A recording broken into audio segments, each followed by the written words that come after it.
Whoa, whoa, whoa, whoa, whoa. Let's just stop right there. Now, this is an unboxing video, but still, we've got to have some standards, so drop the piano jazz and let's get rid of that Times New Roman font. We'll open it up and we'll have a look at what we've got. It's worth noting there isn't retail packaging as you'd be used to with you know, a larger company, DJI's of the world and so on. Aion Robotics, it's a small company, so it's to be expected that you can't do some things that you could do with a mass-produced product, and I think that's fair enough. So you get a single instruction sheet here with URLs, which I'll give you more details. There is a full PDF, which I've had a browse at, and it does look to be comprehensive enough to get it set up, so I'm happy enough with that. Fairly common these days that your documentation is online anyway.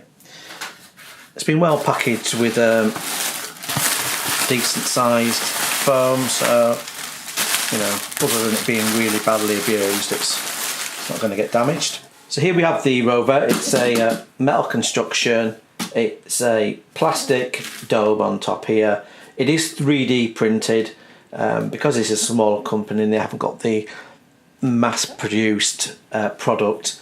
It would be, I think, cost prohibitive to do those injection molded just yet. But it's a clean finish, and it feels to be, you know, a really thick piece of 3D printed plastic. So I don't think that's going to be an issue for anyone. Depending on the version you've got, if you've got like the full developer version, there's an Ethernet port there that would be populated. So let's have a look at it in more detail. It's actually relatively light. I say light. There's still a bit of weight to it because it's quite a big Rover. But I was fairly surprised when I lifted up the box. So it doesn't feel like there's any unnecessary weight in there. You know, it's all sturdy enough, but without feeling too clunky. So there we are. That's out of the plastic bag. It's got big chunky wheels on here. It's quite a clean designed frame. Essentially it's a rectangular shape at the bottom with a plate that overhangs. There's plenty of room around here underneath and so on to run wires if you needed to do so. Here's how you put on the 3DR Solo Smart Battery. So there's the connector, goes into the back of the battery. So we are connected, and you just ease it down, slide it forward.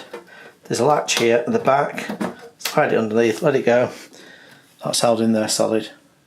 So it's as simple as that.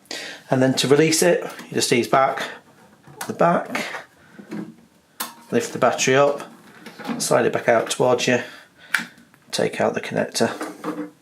Fairly straightforward. We're going to have to take the lid off and have a proper look inside. A certain person hasn't read the manual. Then again, that's a normal bloke thing, isn't it?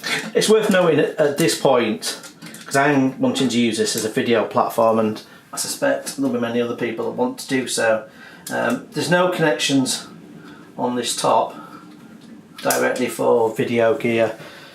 I think something's being worked on at the moment actually that would mount to these screw points at the back and front. So something that will actually sit on top of here. You'd screw it in and then it will have you know, maybe some cheese plate fittings or something where you mount, you know, your GoPros or a tripod or a dolly and so on. So here's the inside of the Rover, and we can see the Solo connector for the power. It connects to a normal XT60 so that you could put a normal battery on there if you wish to do so. The controller here for the sending the outputs on power to the motor, 4 motors, is there. There's plastic connectors at either end. They're rubberized, so those can be pierced and wires fed through. So the wires could be fed through here, come up and over the top of the shell, and those could control lights, cameras, you could have video feeds, you could have controls to a robotic arm. So I hope you found this video useful. Let's kick back in some piano jazz. Nice.